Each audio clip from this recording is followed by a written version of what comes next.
What is going on, guys? Welcome back to episode 2 of In the Box. We actually have hockey to talk about now. Matt, how we doing? Awesome. It's been an awesome first week of hockey. I'm excited to talk about it. So. Yeah, no more Devils and Sabres, 2 games to overanalyze, exactly. spend 10 minutes on.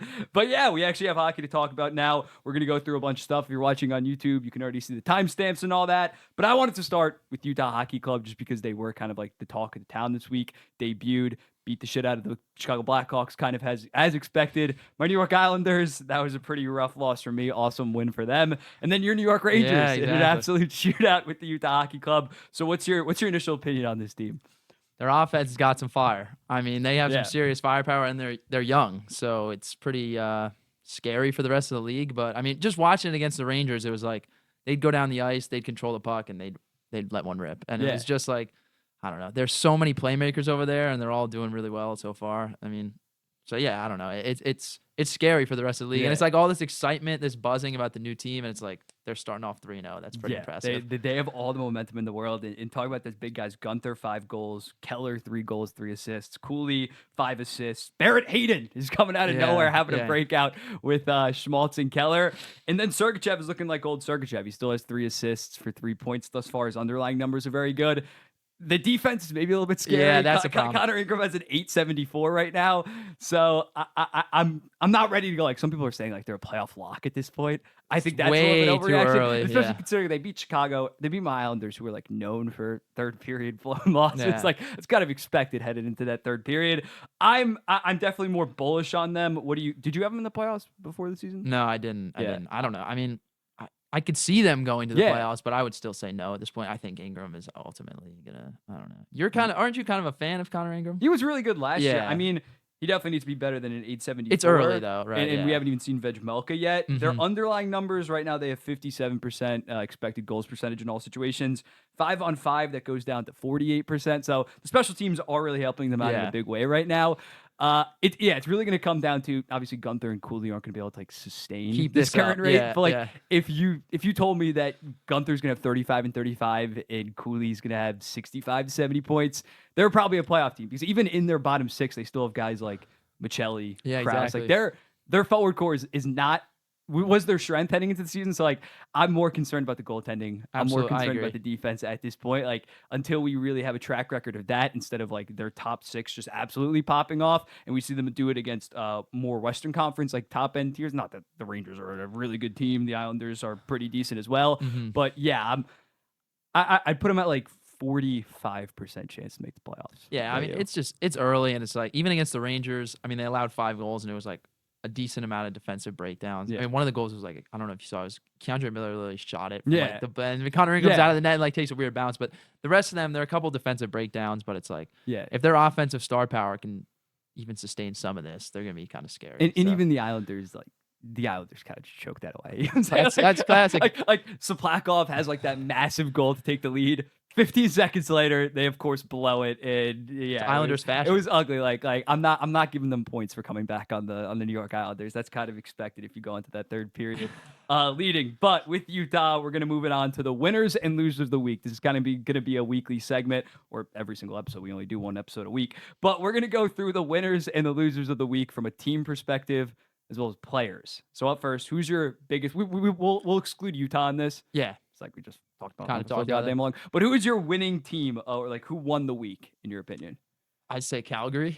Makes sense. Yeah, I mean they're playing a little bit better than people probably thought they were, especially Mike here. So, I don't know. Who knows how long they keep it up? Yeah, Wolf and everything, but I don't know. Yeah, Calgary. A good start. Good start. It's early. Yeah, like especially in that game Sunday, they outplayed them. Yeah, straight up. They outplayed the Edmonton Oilers. And we're gonna talk about Edmonton later on, starting out 0-3, but they look really good. They look really fast and explosive, something that they were severely lacking last year. Not saying I still have confidence that they're gonna finish under 81.5. I think they're gonna trade Manta, trade Kuzmenko at the deadline. But yeah, I might have underrated this team just maybe Huberdeau's having a bounce. Maybe. Maybe. On a winner. Yeah. Okay. All right. In terms of my winners of the week from a team perspective, I'm not going to go with an undefeated team. I'm going to go with the Montreal Canadiens. Okay.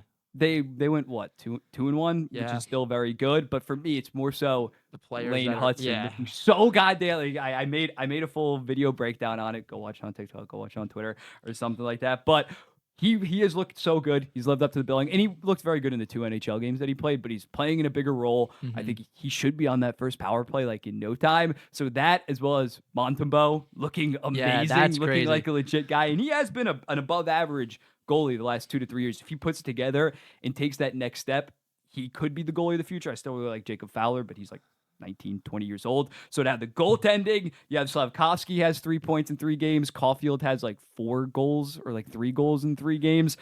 Their young guys all appear to be taking that next step. So although I still don't think they're a playoff team, just like that first week, it's more impressive than like a Vegas going 3-0. Who else is 3-0 right now? I'm trying to think. Vegas is. I was gonna pick Vegas as my winner, but I went Calgary. Yeah, just Montreal. Even though you did lose 1 game to Boston, and it's a very good Boston Bruins team, I think in terms of their hype with their young core, and they've been glazing them for the entire summer. I was just gonna say, to finally have like the concrete proof that like these guys look like they're taking that next step. They look like they can be a competitive team this year. I don't know about a playoff team. In my opinion, that's the winner of the week. That's probably the fan base that feels the best long term. I was just gonna say I feel like I've heard Habs fans talk about their young talent for so long, and it's like, when is it?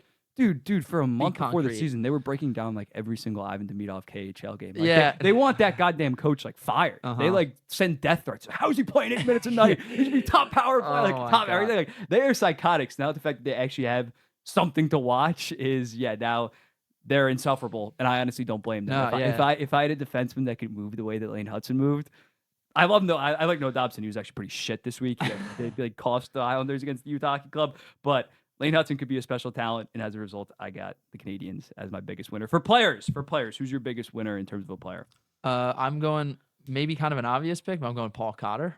Cotter. He's got 4 goals and an assist for New Jersey in 4 games I think they played. Yeah. So, kind of a guy the Devils get, and you're like, okay, whatever, like maybe a bottom 6 player or whatever, but he's got 4 goals, leading the team, and it's like you can get that kind of depth scoring if you're New Jersey. They're still waiting for Hughes to kind of wake up. But yeah, I don't know. That's a big win for him. And especially with how like injury prone some of their forwards are, especially Jack Hughes, to get production like that. I think Stefan Nazen, I think, has a couple points as well. If their bottom 6 starts clicking and Jacob Markstrom looks good, which he has for the most part, they're probably scary. Gonna be a playoff team. They're scary. For my biggest winning player, who won the week, it's by far Jonathan Huberdeau with 3 there we goals go. and 2 assists in 5 games. The Flames, they might be. I still don't think they're gonna be a legit team, but for this guy to finally like be decent, I believe he's playing with. I forget the line. Maybe it's Pospisil and Zari or something like that. He's playing with some young, fun guys that actually have some speed. He was kind of weighed down in prior years with slower players on his line, and now he I'm not gonna say he looks like 2022 Huberdeau that had like 116 points, but I'd be very optimistic. And again, he's never gonna be the franchise guy or even like live up to $10.5 million. But if you can get some solid, get him back on track, so maybe he becomes tradable if you retain like a couple $1 million or down the line, like final years of that deal. It's not like the worst contract in the entire NHL. I'd say I put the over under at like 66, 67 points at this point, which would be a massive step considering the fact that he had like 52 last year. So Jonathan Huberdeau, good on him. He's dealt with a lot the past 2 years. I'm sure he doesn't check social media regularly in the past 2 years. It's been just like completely ugly, but I'm happy that he's getting back on track. I've talked shit about him, and kind of briefly so, because he was like the worst contract in the NHL heading into this year. But I'm happy to see that he's playing much better. And especially if you're Calgary, it's like you want to see him at least get to like a 75, like 70 point marker. And it's like, then the contract is still not good, but it's at least you can bear it a little bit if he's like a top player for you rather than last year. And it's like, yikes. Yeah, he became the villain almost. Yeah, exactly. So I'm rooting for him for sure. Yeah, definitely. In terms of your losing team of the week, who are you going with? Yeah, so I actually had Colorado. So it's been ugly, obviously, for Georgiev early on, and I guess we'll talk about that later. But it's early. They're 0-2, but it's not the start you wanted. And I think they've had problems with their goaltending in the past. That's always been kind of a question mark for them ever since the Cup year. They get Georgiev after winning the Cup, and it's like, can he do it in the playoffs? He's had some up and down games, and the inconsistency is kind of rough. So for him to have this bad a start early, it's a rough look for Colorado. We'll talk about them more in depth Yeah, when we talk about the defeated teams. For me, it's an obvious pick, and we're going to talk about them more. I'm not going to go with them. I'm not going to go with the Edmonton Oilers. I'm going to go with my New York Islanders, just considering the fact that they did blow that third period lead. It's not the end of the world, because then they lost to Dallas, which I didn't expect them to win that game. Did get shut out, but for them to, it looks like things are changing. They take the lead. They take the lead with Soplakov. And then the penalty kill allows 2 goals. It was just disgusting, in my opinion, watching them go through. And once they went to overtime, I didn't think for a second you that knew they it was were over. winning. Like it was a lock. It was just absolutely disgusting to see them talk about changing the culture, which I still think Patty Watt is going to do at the end of the day. But for them to do the exact same thing and then just get completely shut out by the Dallas Stars, I'm fine with like a 4-2 loss. I'm fine with like even 5-3, let up 5 goals. It's bad. And on top of that, I think Sorokin's going to be fine, but the fact he hasn't played a single game is a little bit concerning. Yeah, that is a little. Varley is a stud, don't get me wrong. But to start, I guess they have 1 point, but to start 1 point in 4 games, after all the criticism that they got last year, it's a little bit underwhelming. They play Colorado tonight, so maybe by the time that you see this tomorrow, I forgot to mention that. One of our losers will be a winner. It's the loser poll tonight. So that's hopefully fun. Islanders win 5-1. Georgiev allows a shit ton. But yeah, right now, it's not the end of the world, but I'm definitely disappointed. It's a little bit of a slow in terms start, of a losing player, who are you going with? So I'm going with one a little bit close to home. I'm going to say Mika Zibanejad. I think after the playoffs last year where he didn't show up, and 2 years ago he didn't show up, whatever, there's a lot of criticism in the offseason. And for him to start out, it's only been 2 games, but no points. He played a horrible defensive game against Utah. He basically watched Keller score the game-winning goal.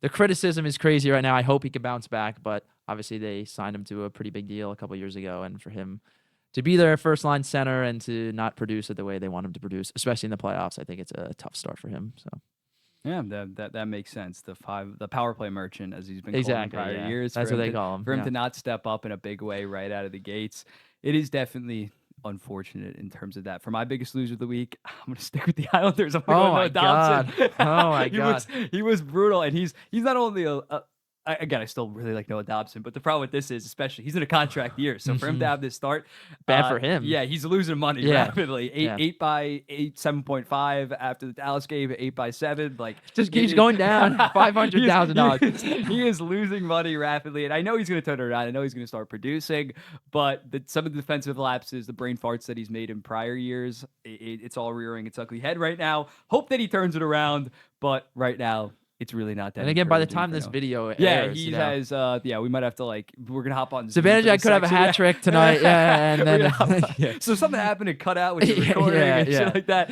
But yeah, that's our winners and losers of the week. Now we're gonna move on to some news that came out over the last week. When looking at it, Shesterkin, apparently 8 years, $12.5 million. Reportedly, this comes from 2 Mutts Hockey Pod, which on the surface you just think it's an absolute bullshit account. But they broke the Draisaitl extension. I believe they also broke the Cody Ceci trade to San Jose. So there's maybe some validity. They might have heard something that it's trending towards that way. It's definitely not like, what was that, like 2 to 3 days ago? It's not imminent. But we talked about it last week. You said you'd go to 12. I said like 10.75, like 11. Well, that might be out there. That's not happening. Well, because the other report came out that I forget if it did. Was it the 8 by 11 that he turned that shit down? That was real part. I think that even happened. That was before. That was last before, week. Yeah. So said no to an 8 by 11. 8.25 is potentially on the table. Are you fine with an 8-year? 12.5 million. This resets the market by $2 million. Yeah, I mean, I just don't know. Like, the talks are ongoing, which makes it kind of hard. And there's like this. I don't know. It's like a loose, because every game he plays, he had a shutout in the first game, and they allow 6 goals, and it's like it just keeps fluctuating how much he deserves. I don't know. The problem for me is I don't know when this deal gets done or how it gets done, because I don't think Igor's really going to take something in the middle of the year. I almost feel like he's going to wait till the offseason. So is he worth $12.5 million? It's really difficult for me to say. I mean, that is like a total reset of the market, but it's like the Rangers without Igor, they'd have to get some other goalie, and it's like, how good do they become without him? So I don't know. I think it depends on how he plays out through the year, and if he's not as good to his standards, then maybe he'll say, you know what, I'll take a $12 million deal, or 11.5 maybe. But I don't know. It's very fluid situation. Every day there's new reports, something's going on. The team loses, the team wins, and it's just like, I don't know. It's hard to follow. It's hard to say. But yeah, no, it's interesting. I think when Lundqvist was pending UFA, he signed actually like first week of December, so maybe that's a little bit encouraging. 12.5 is absurd. It's crazy. I'm sorry. No, it's crazy. Like, that is, like, again, you look at the guys that have signed in my opinion, 5 out of the top 9 goaltenders in the NHL have signed in the past 14 months. Sorokin, $8.25 million. Hellebuck, 8.5. Saros, 7.74. Swayman, 8.25. Ullmark, 8.25. So, like, based on that, you'd say, like, and I agree, those are all very good deals. Like, those players arguably should have gotten more. Pretty but team according friendly, to that, he should be getting 9.5, $10 million, because he is the best goalie in the NHL, don't get me wrong.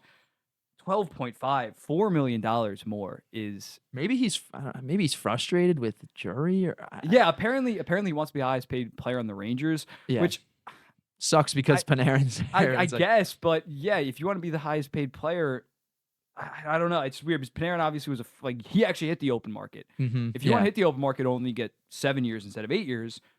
Yes, you might get that AAV from someone, but if I'm Drury, I can't give him a 12.5. I understand that the unknown out there is so severe. I'm fine with 11. I'm fine with 11.5. You got to draw the line somewhere. People being like, oh, it's only an extra million. It's a blank check. Yeah, it adds up. Especially when last week we were talking about 11. We were like 11. Yeah, and now it's a week later. Now it's 1.5. Like 11, and the Rangers are already up against the cap. They have to re-sign Lafreniere. They have to do all these things. So they have the Panarin, the disadvantage contracts. Like they're already up against Miller, it. So. Lafreniere. Kako, I think, but I don't really care about that. But other Lindgren is another guy that is only on a 1-year deal right now. If it's 12.5, they're going to have first off attached just to re-sign some guys, attach like a first round pick to get rid of Jacob Trouba. Yeah, there has to be a line in the stand, and I won't say that it's like an F deal if they give him 12.5. I still think that's like a C minus because he is that important. It's not like you're overpaying for above average. Yeah, like one contract year. He is a legit guy. It won't be some disaster of a contract, but you're just getting absolutely bodied in the negotiations when looking at the recent deals that have been signed. This makes the Trouba thing in the offseason look a lot worse too, almost, because it's like Jury tries to move, he says he's going to move him. Trouba's like, I'm not going anywhere. And it's like, now there's this big rift between all the players and the general manager. And the other thing is, I brought it up with being the highest paid player, and Fox was an RFA. He was only 23 years old. He won the goddamn Norris, and then a month into the season, he signed an 8 by 9.5. Which again, he's a diehard Rangers fan. He wants to be there. He forced his way there. I guess they did have leverage because he wasn't gonna be like, I'm hitting the open market, but still, he probably could have fought for 10. He probably could have taken it out to that summer. Absolutely, yeah. Taken it into the preseason. It's pulled to Jeremy Swayman, which again, Jeremy Swayman's entitled to his money, and got 10, 10.5, 11. I tweeted it out. It seems like the Rangers players are getting some Leafinitis in the fact that a little bit they want their money, and maybe it's just Shesterkin, but they better hope that who we're about to talk about, Lafreniere, takes a solid long-term deal instead of holds out for a shit ton of money, because apparently, according to who was it, Friedman, I think. Yeah, Friedman said Lafreniere, they're working on an extension, 8 years, around $8-ish million. Well, what's your thoughts on that? I like it. I mean, I would take that if I were the Rangers right now, because I think Lafreniere is only getting better. He's still playing on a line with Panarin, so that's only going to help him. And he showed up in the playoffs last year, and he was really good last year. So you expect the points totals to go up every year, and especially playing with Panarin is just going to help. So he keeps getting power play minutes. He's going to get that much better. So I don't think an 8 by 8 is a bad deal for the Rangers at all. And I think even for Lafreniere, that's a pretty fine deal. I don't think he should penny pinch for a couple extra dollars on that deal. So. Yeah, I trolled with Guenther because he was playing so good with Lafreniere being like, Dylan Guenther only got 7.14 than Lafreniere. But I think that would be a good deal. When looking at Lafreniere, I'm maybe not as high on him as some like Ranger fans. Ranger fans are after last year and like him having 3 points in his first 2 games, they're now back on him being that franchise guy. I'm not sure that's going to be the case. But I think an 8-year, $8 million would be more than fair, especially when a guy like Lucas Raymond was better objectively than Lafreniere last year. But I think Lafreniere, at 8 years, it's his entire prime for the most part. Pretty much. Once he enters his prime, from 23 to like 30. 31, so it would be a fine deal. If it's 8.5, maybe I don't love it. Yeah, if it's game 30 and he still is around looks like he's taking that next step to like 70-ish points, then I can get behind it. Right now, I probably wouldn't go above 8.25. Nah, yeah.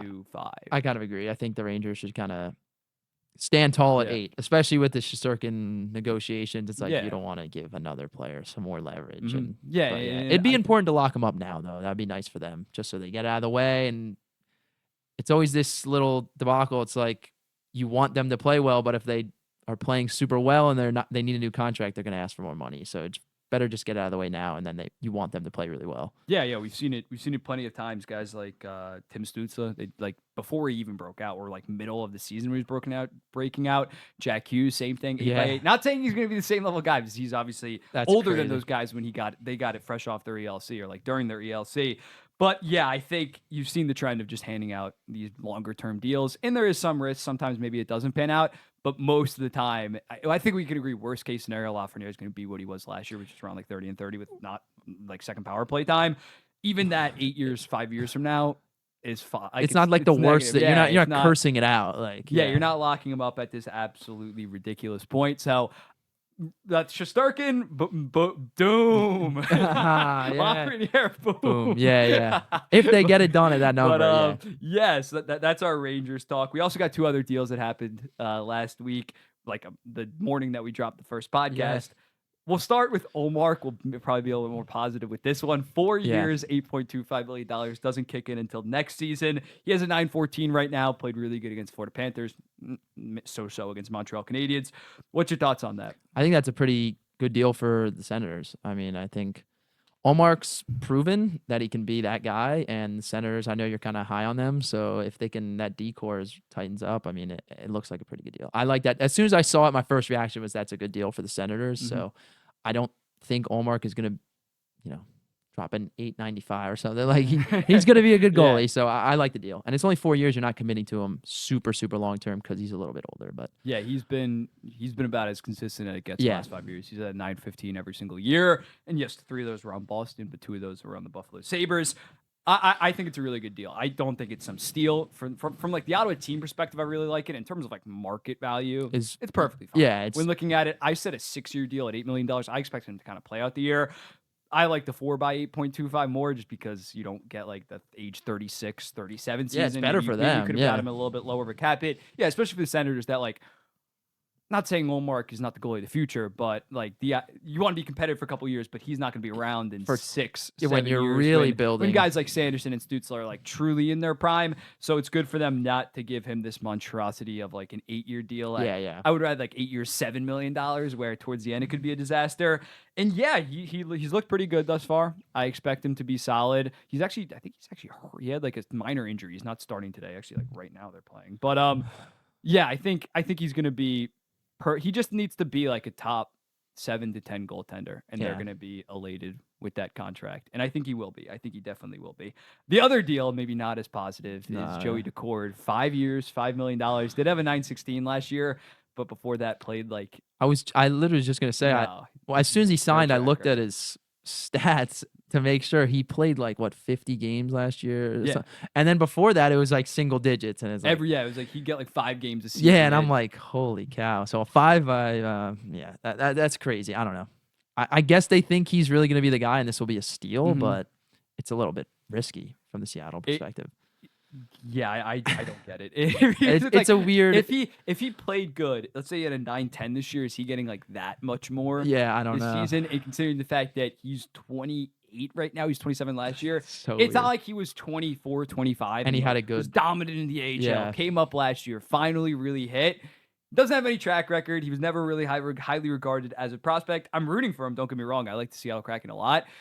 But Ron Francis to kind of just give out this long term, and $5 million isn't like it's not a crazy amount cap hit. But think about would you rather have Linus Ullmark or Joey Daccord in a $3 million defense? Yeah. I'm taking Linus Ullmark every day of the week.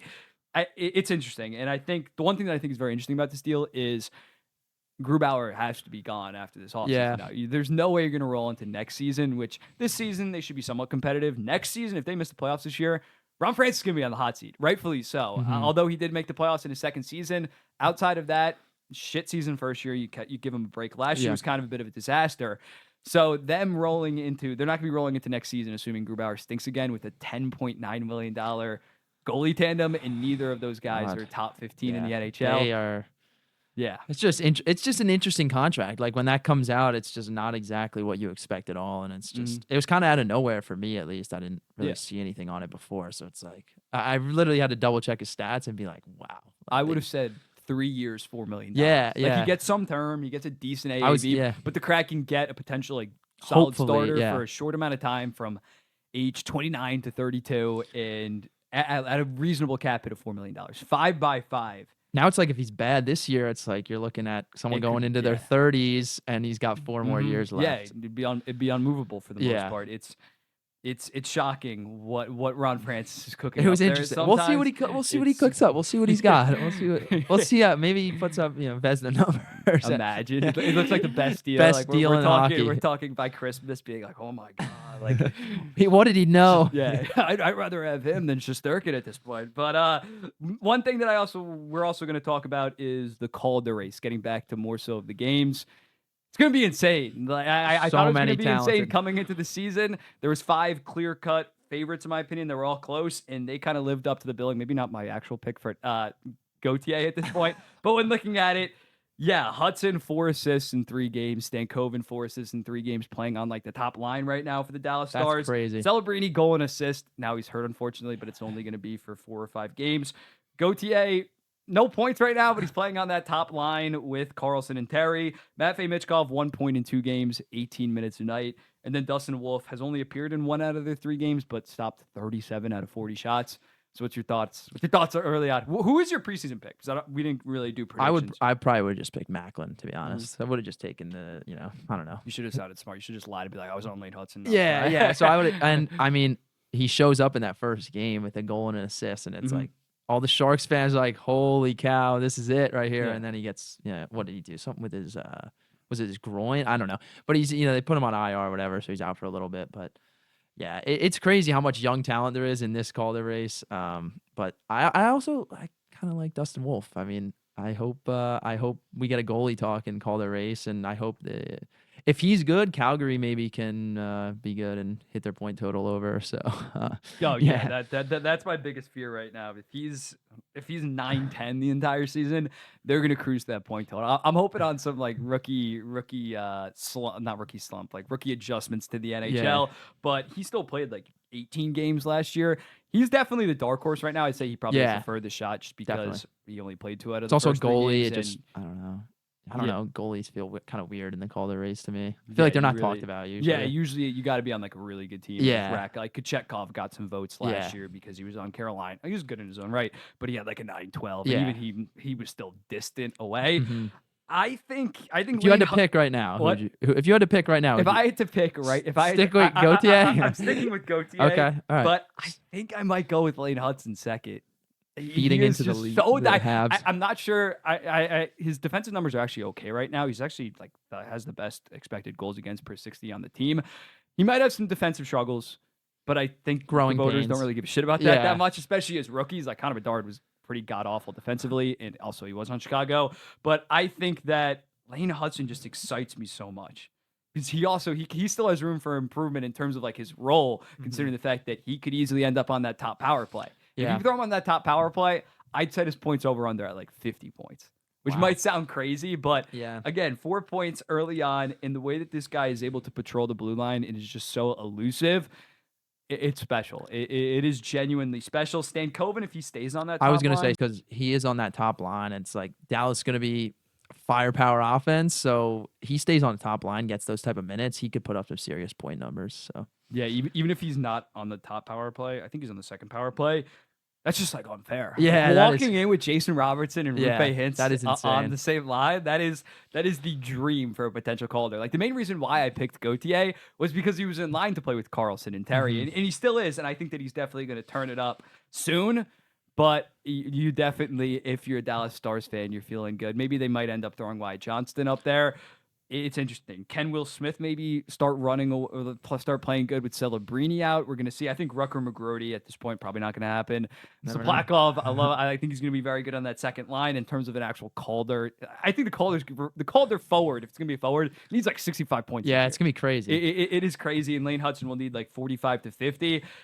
It's interesting. It is definitely a fun race. It is definitely interesting when looking at last year. Like once Bedard got hurt, it got like somewhat interesting. Yeah, Like, but it is was he going to miss 25 or 50? That was the only reason Yeah. it was interesting because of an injury, which is terrible. People tried to make arguments for Faber, which I get where they're coming from. 47 points, playing 25, nearly like 26 minutes a night. But God, Bedard. It was always like Bedard. Per game. Yeah. The first week of the season, you're first like, all right. First year, you're gonna have people just debating the shit out of this, and I still think Michkov is also a guy that's kind of getting overlooked right now. The fact that he's playing around like 18 minutes a night and playing in that top six, and Tortorella even said like, I'm not gonna drill defensive systems into his goddamn head. We're just gonna let him run with it, and he's gonna be good. That is definitely gonna be fun. And the Calder Race is gonna be an all year war. All year. It's early. Next up, we're gonna look at the 3 defeated teams right now, or the 3 defeated contenders: Oilers, Avalanche, and Predators. Which one would you say that you're the most concerned for in terms of making the playoffs? I mean, again, the Avalanche played tonight against the Islanders. They could have won. in terms of making the playoffs, my level of concern would probably be with the Preds, just because their roster isn't as good as the other two. But my highest concern level from expectation and now would be Colorado for sure. I mean, I mentioned them earlier, and it's just, I think it all kind of lies on Georgiev. I got to be honest. So they obviously have such a talented roster around him, so much high firepower, but if Georgiev's going to put up, he's not going to put up this bad of numbers, obviously, throughout the whole year. But what's he at, 680? Right yeah, like that's minus 5.7 goals saved. But I think you've seen it in the past with him, where it's like he has these games where it looks like he can't stop anything, and even in the playoff series against Winnipeg, when he let up 6 goals that first game, he let up like 6 or 7 goals. I don't know. It's just, I think they will make the playoffs. I don't think they're going to miss, but I'm a little concerned right now for their goalie situation. Yeah, I think I would agree with you. In terms of making the playoffs, I think I would go with the Predators. They have some uncertainty. They have just some old guys that might regress this season. And Saros was out the first game, so you got to kind of factor that in. In terms of expectations, the thing with the Oilers was the first 2 games didn't scare me at all. Their goaltending just played absolutely horrible. That Flames game was pretty concerning when looking at it. They kind of just got outplayed. I know there were some questionable calls. So in terms of making the playoffs, I think I would go with the Predators. I don't know about actually, no, I'm going to go with the Avalanche. You're going Colorado. Okay. Yeah. When looking at it, unless Justus Annunen steps up in a big way, they're going to be scrapping for the playoffs next season. I think all of them will make the playoffs. People that are saying that they won't after 2 to 3 losses are being a little bit over. It's so dramatic, early. Yeah. It's such a long season. Yeah, and we're looking at even last year, Georgiev still had an 897, and they still safely made the playoffs. That is true, yeah. So he just needs to be 900. It's definitely concerning for the Avalanche, considering the fact you got other question marks like Natrushkin, and also Lekkonen's hurt right now for them. So am I about to flip back to the Oilers and say that I'm the most concerned about that? I'm flipping back. In terms of the Oilers, who are expected to be the Cup favorite, that Flames game really disappointed me. So, yeah, I'm saying that I'm the most concerned relative to expectations. I am all over the place during the segment. I would not say First, the Avalanche, they still have Natrushkin. They still have Lekkonen coming back. They'll be fine. My thing with Edmonton is they did this last year, and I know I still think they're gonna make playoffs. And it's so early, but it's in terms of them being the favorite, in terms of expectations, they are the goddamn Cup favorite. I don't know if I'm saying goddamn so much like I do in my YouTube videos right now. Who cares? Cut that down. But when looking at it, the Edmonton, everybody was picking them to win the Stanley Cup, myself included. The goaltending, yes, it was the goaltending in the first 2 games, but I don't expect them to go out and trade for an absolute star. No. So you're kind of stuck with Skinner and Pickard, which they're going to play better, but how much better, we're not so sure. So Edmonton, I still pick them to win the Stanley Cup at this point. I'm not ready to jump off, but yeah, it's definitely more of an equal playing field, especially after that Calgary Flames game. I saw a tweet on my timeline, and it said Corey Perry scored the first goal for the Oilers, and it was in game 2. Yeah. And I was like, oh my god, that is a funny. Yeah, that is a funny. Yeah, line. and I tweeted that the fact Jeff Skinner still hasn't made the playoffs in his entire career. That is, if they miss the playoffs, he's gonna have to retire. It's on him. He's gonna have to. I'll pay for him to sign with the Rangers. Oh, I'll crowdfund that. Get Jeff Skinner to the Rangers so they miss the playoffs. But other notes that we got, I think, what are we at? Like the 35-minute mark at this point. Mm-hmm. Other things, Billy Husso got sent down after a brutal game. I know Manizer playing hater. Not too shocking there, not gonna lie. Yeah, I mean, it was rough.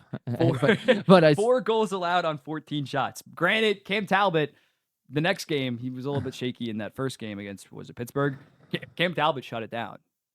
Yeah, I mean, I've always liked Cam Talbot. Maybe it's just a Ranger bias, but I feel like he's gone to so many different places now, and he's always kind of stepped into a role where he's he's not going to give you like Vezina caliber play, but he's always solid. Like I feel like you know what you're getting out of Cam Talbot. So hopefully he keeps that up with Detroit. But yeah, as for Husso, I don't know if it's a shock that he gets sent down. Maybe it's a shock he got sent down this early, but the expectations weren't sky high for him, I guess. Yeah, that might go down as one of like the worst free agency goalies. And it only was $3 million or 3 years. It only was 4.75, but I think he's played something like 60, 70 games for them and has an 893, 894. And I think they traded a third round pick to get him. It is not good. Thankfully, Cam Talbot it is a guy that can come in and just provide responsibility. I'm not sure he's going to put up like a 916. No, but he's last year. He's solid. You kind of know what you're getting out of him to me. Yeah. Yeah. As long as he's above a 905, or as long as he's in 905, that would be a pretty decent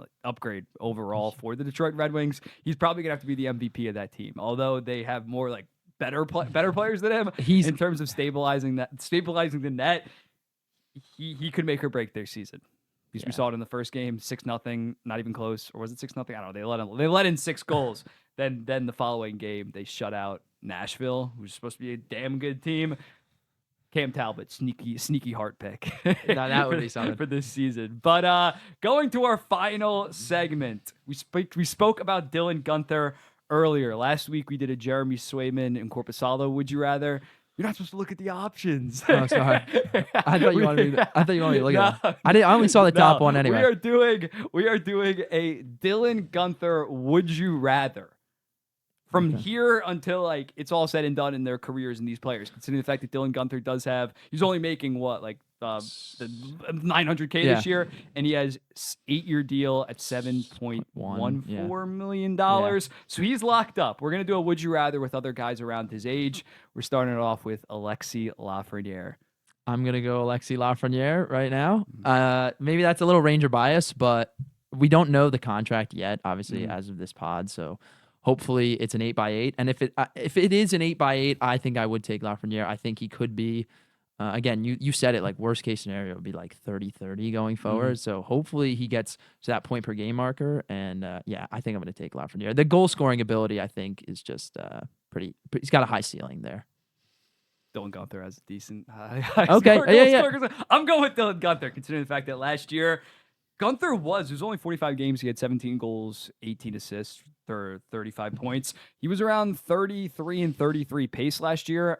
He's a year younger than Alexis Lafreniere, considering the fact that he's already locked up. Both of their deals kicking at the same time. He's definitely going to be, at least like $900K cheaper, it's looking like. I'm going to go with Guenther. I really like Guenther. I think that he is going to be around the 40 and 40, 45 and 45 kind of guy.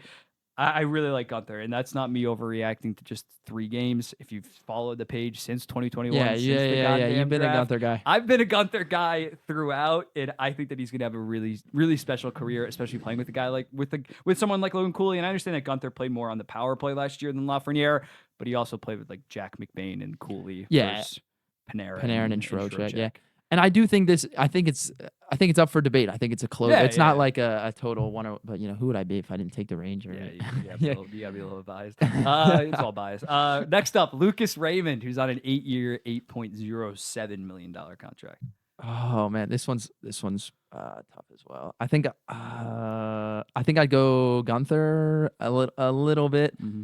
I don't know. I think this one's really close as well. I think they both have like incredibly high ceilings, but I think just kind of repeating what you said with Guenther last time, it's just like what he's showing right now at this age, and like you said, he's at a 8x7.1. That's gonna look like a steal going forward. So I think I'd lean Guenther, but again, this one's almost like a coin toss too for me. Yeah, I think I would go with Guenther just mainly because of the contract. Yeah, which Raymond's is still great, but it's $900K. It's more. It's a little more. Guenther's a year younger, and his kicks in not till next year. I think Raymond's very good. It's gonna be very interesting to see how Raymond does this year. I think he's gonna put up around the same production. Not gonna lie, just because he shot like 19% last year, and the Red Wings overall scored a lot of goals above expected. I still think Raymond's gonna be a stud. When Larkin went down last year, he really carried that team. He stepped up. They lost a lot of their games. He was the only guy like showing any life, producing at all.